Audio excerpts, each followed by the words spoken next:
హల్లెలూయా. ముందుగా తండ్రి అయిన వారికి మన ప్రభువు రక్షకుడైన యేసుక్రీస్తు ప్రభువుకి స్తోత్రాలు తెలియజేస్తున్నానండి. చేరవచ్చిన ప్రతి ఒక్కరు వందనాలు తెలియజేస్తున్నాను. చక్కని వర్షంలో నడిపించిన పరస్పర వందనాలు తెలియజేస్తున్నానండి. దేవుడు గతించిన 2 మాసాలు కూడా కాచి కాపాడి 3వ మాసంలో అడిగిపెట్టిన విధానం బట్టి ఇందులో కూడా స్తోత్రాలు తెలియజేద్దామా? స్తోత్రం స్తోత్రం స్తోత్రం స్తోత్రం. లెంట్లోని 2వ ఆదివారము రెమినిసరే అనగా జ్ఞాపకం. ఈ దినముకి ఏర్పరచబడిన పత్రికా పాఠాలు చెప్తాను, దయచేసి నోట్ చేసుకోండి. మొదటి పాఠంగా యెషయా గ్రంథము 45వ అధ్యాయము 20 నుంచి 25 వరకు. యెషయా గ్రంథము 45వ అధ్యాయము 20 నుంచి 25 వరకు.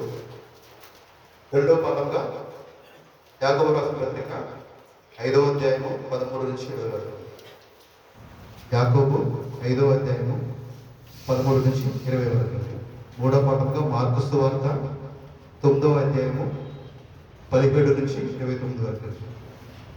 మార్కు సువార్త 9వ అధ్యాయము 17 నుంచి 29 వరకు. లెంట్లోని 2వ ఆదివారము ప్రారంభ గీతము.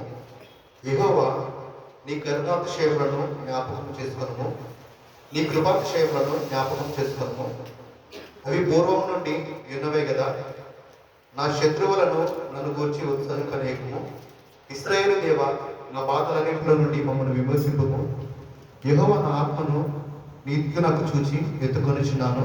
నా దేవా, నీ యందు నమ్మకించి అన్నాను, నన్ను సిగ్గుపడనీయము. సంగ్రహ ప్రార్థన. ఓ దేవా, మమ్మల్ని మేము కాపాడుకుంటకు ఎంత మాత్రమును శక్తిమంతులను కామని నీ వెరుగుదువు.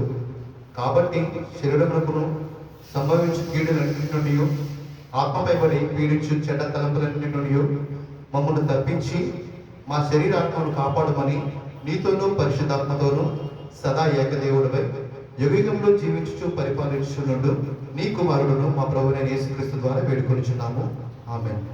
ఉద్గమన గీతము. నా హృదయ వేదనలు అతి విస్తారములు, ఇక్కట్లో నుండి నన్ను విడిపింపుము.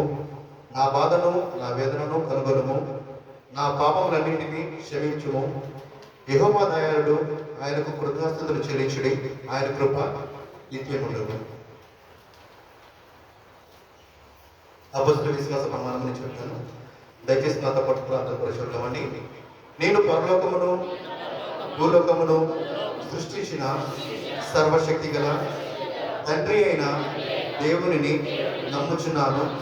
ఆయన జనితైక కుమారుడును మన ప్రభువునైన యేసుక్రీస్తును నమ్ముచున్నాను. ఈయన పరిశుద్ధాత్మ చేత గర్భమున ధరింపబడి కన్య అయిన మరియ నుండి పుట్టి పొంతి పిలాతు క్రింద శ్రమపడి సిలువ వేయబడి చనిపోయి సమాధి చేయబడినాడనియు, పాతాళంలోనికి దిగి చనిపోయిన వారిలో నుండి 3వ దినమున లేచి పరలోకమునకు ఎక్కి సర్వశక్తి గల తండ్రి అయిన దేవుని కుడి చేతి వైపు కూర్చుండి ఉన్నాడనియు, జీవించే వారికి చనిపోయిన వారికి న్యాయము తీర్చుటకు అక్కడ నుండి వచ్చిననియు నమ్ముచున్నాను. నేను పరిశుద్ధాత్మని నమ్ముచున్నాను. పరిశుద్ధ క్రైస్తవ సంఘమును, పరిశుద్ధుల ఐక్యమును, పాప పరిహారమును, శరీర పునరుద్ధానమును, నిత్య జీవమును ఉన్నవని నమ్ముచున్నాను. ఆమేన్. చదవబడండి. లేకపోతే దేవుడు దీవించుగాక. మన మధ్యలో ఫిలిప్పై గారు ఉన్నారు. వాక్యాన్ని శ్రద్ధగా ఉందామండి.